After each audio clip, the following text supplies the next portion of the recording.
Hello noble home dogs. In today's episode we will be discussing plot details for MCU Spider-Man 3, more shakeups over at Sonic Team, and I'll be giving my thoughts on the last couple of episodes of WandaVision. So stay tuned.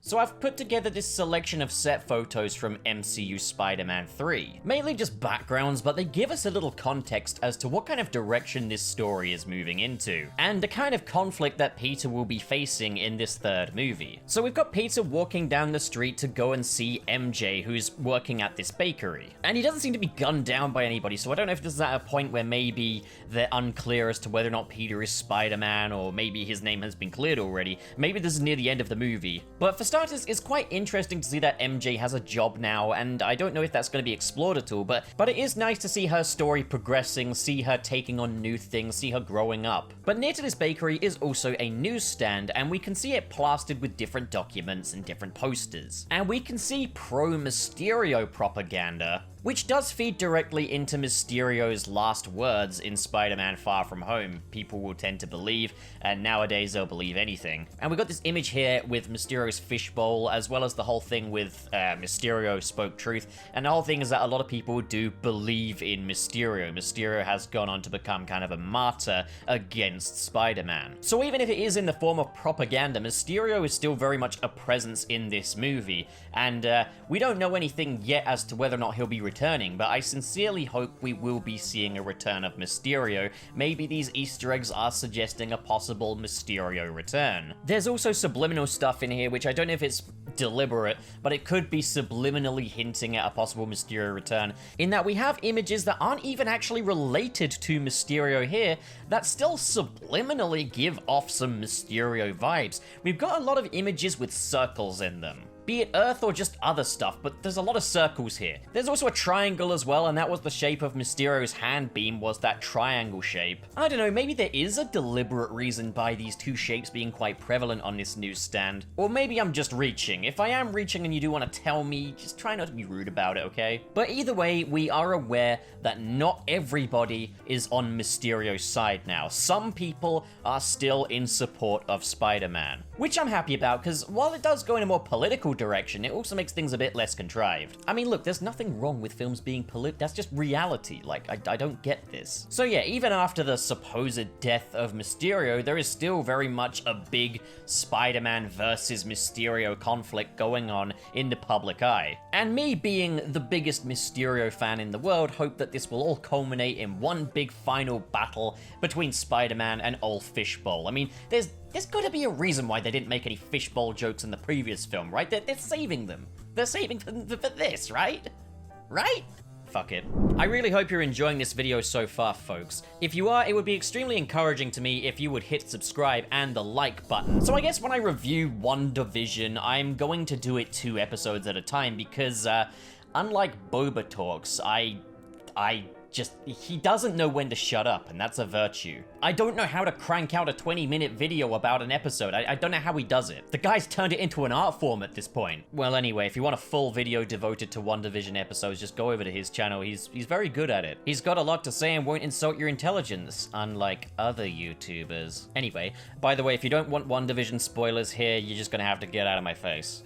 So, WandaVision Episode 3, we had Wanda Maximoff giving birth to the twins. We saw at the end of episode 2 that Wanda was kind of insta-pregoed by the Vision, and everything seems perfect, and she seems to have gotten a happy ending, her happily ever after, if you will. But obviously the cracks have been starting to show. Recap done. Again, this is spoilery. Now, I really do like the dynamic between Wanda Maximoff and Monica Rambeau, and this is a really quick-paced show, because I would have loved to have seen them expand a little bit on the friendship between Wanda Maximoff and Monica Rambeau, as Monica is someone that she kind of trusts to know about her powers enough to have her deliver the twins, and I really love that dynamic. But it comes to a screeching halt, but all with good reason at least, when Wanda reminisces about Pietro, which is the first name drop that he's had since Age of Ultron. What can I say? People in the MCU just don't like talking about dead people, apparently. But then Monica brings up that he died at Ultron's hand. But we're in the world of WandaVision, where everything is happy and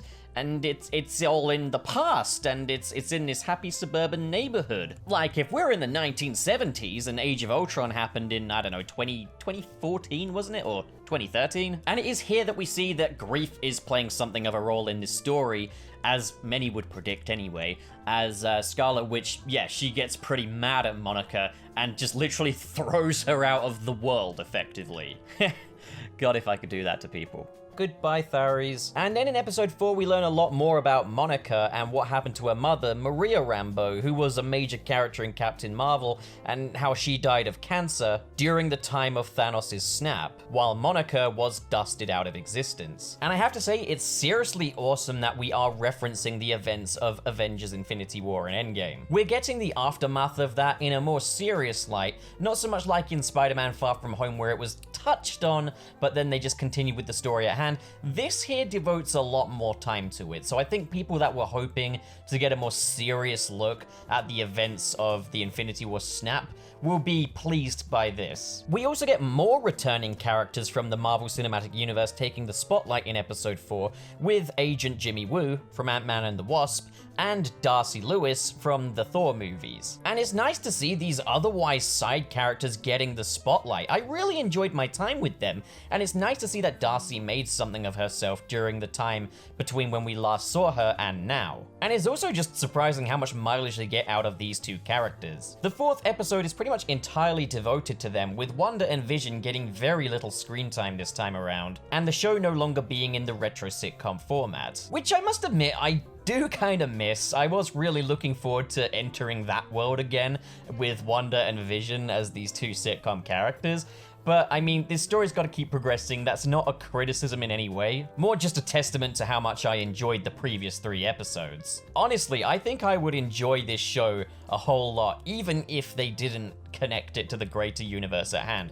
Even if they didn't do the intriguing stuff of, is Wanda losing her mind and stuff like that. If it was just a series of sitcom episodes with Wanda and Vision, I could happily sit through that, which I think is why I have really enjoyed those first 3 episodes, where I know some people have been a little bit impatient, have been more interested in the greater story at hand here. Honestly, I'm scratching my head trying to think of criticisms. I mean, at the end of the day, there's nothing that it took me out of the moment, so like, what was the point, you know? What's the point in reaching? But we're definitely seeing Wanda's world start to fall apart in episode 4, and we're following different side characters from the outside of the Marvel Cinematic Universe. We're getting what happened during the Infinity War snap. And it is just really cool to see smaller corners of the Marvel Cinematic Universe coming together for this event. This is one of those shows that has me, before the credits, going, no, not now, please don't end, I need to see more.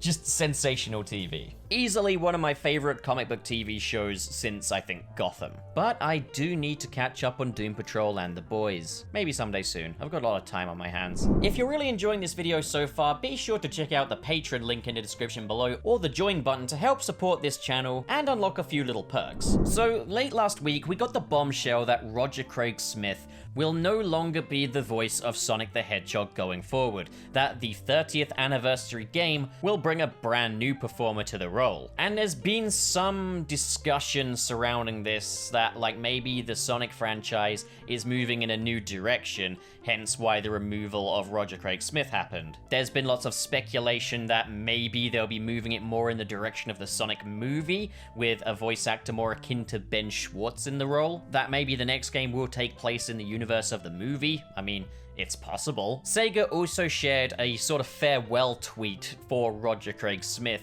which drew the attention of different actors, including Ben Schwartz, who gave his well wishes. Actor Mike Pollock was also there interacting with fans in the comments below, and his comments do indicate that no, he is not stepping down from the role of Dr. Robotnik. So it is safe to assume that Mike Pollock will continue to be the voice of Dr. Robotnik going forward, which I'm happy about. He's a great Dr. Robotnik. So I, for one, actually really like Roger Craig Smith's voice as Sonic the Hedgehog, but I do share the sentiment that he wasn't really given the best material to work with, which is why I think while a lot of people really enjoyed his performances, people don't necessarily look back on his era as Sonic quite so fondly as they do maybe Jason Griffith or Ryan Drummond. It's hard to say. I saw a very mixed response. And I do agree to the extent that I don't think the writing in the recent Sonic games that featured Roger Craig Smith was anywhere near as exciting as the writing that Jason Griffith and Ryan Drummond got. Not that those scripts were ever award winners or anything like that, but yeah, they were more ambitious and more exciting. Well, the folks that feel that way will be pleased to know that Pontac and Graff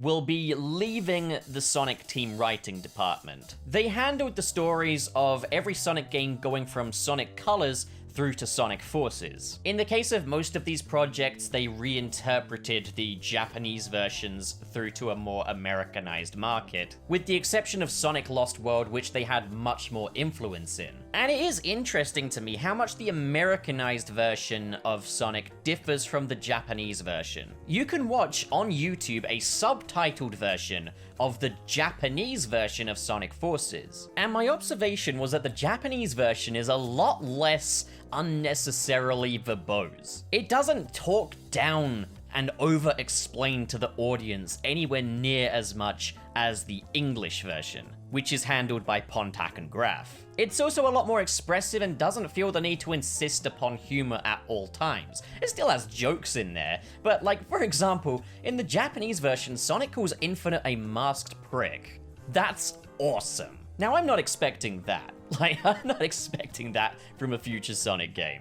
Like, I believe that I think profanity is maybe a little bit different in Japan. I know it is in a lot of different countries. I know that Americans really don't like the C word, yet the British say it just all the time. Hey, Americans, your cuss words are our sentence enhancers.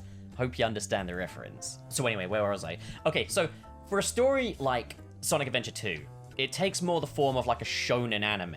And it's over the top, and it's silly, and like, it's not well written by any stretch. It's a piping hot mess, but it's always punching up. They'd always do things to contextualize this universe and these characters. They would always do things to try and expand upon it. And ultimately, as silly as this stuff was, it was earnest, it was sincere, and it was unapologetic. Whereas everything after Sonic Colors has been very much, how could we possibly take this seriously? We're meta.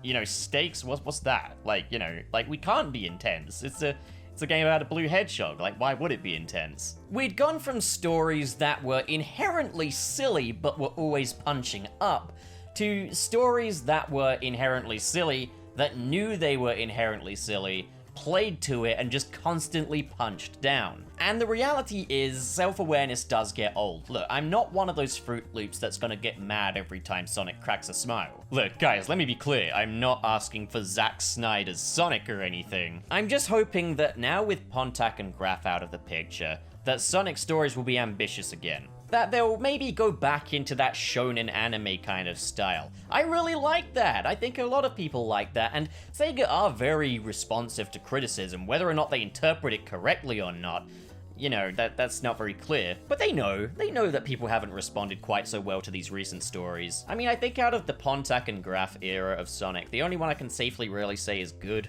in my opinion anyway, is Sonic Colors. I think that one works. It was a breath of fresh air to have a Sonic game not be quite so tense for a change. And they got that Sonic versus Dr. Robotnik thing down pretty well. That whole dynamic was done well. But everything after that, it feels like they've struggled to understand what to really do after that, you know? It feels like they kind of shot their bolt in the first one, and then, like, with Sonic Generations, there's like a goldmine of opportunities with a story that involves Sonic traveling all through his past, which they just didn't touch. Like, there's so much you can do with that. Now is not the time for a simple story, guys. And then Sonic Lost World, which just got needlessly melodramatic. And then we had Sonic Forces, and just fuck Sonic Forces, I guess. Oh, geez, sorry, I just remember most of my audience is American. I'm really sorry. I'm sorry. So it's really interesting here, because Sonic games have kind of stagnated a bit and become a little bit stale in the recent years, and now we've got big shakeups, new writers, new voice actor for Sonic. Maybe Sega have listened, maybe the ambition's back, maybe that's part of the reason why this new game has been taking so long, is that they're really trying to figure out what they're gonna do with Sonic going forwards, and maybe they're cooking up something really exciting for us. But at the same time, let's not put our hopes too high, because, I mean, like, I've been bit before, I've been stung by Sega before.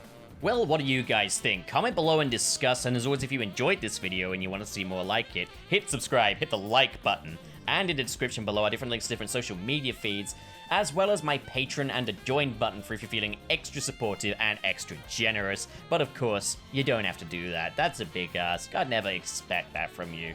Anyway, thank you so much for watching, guys, and have a great day.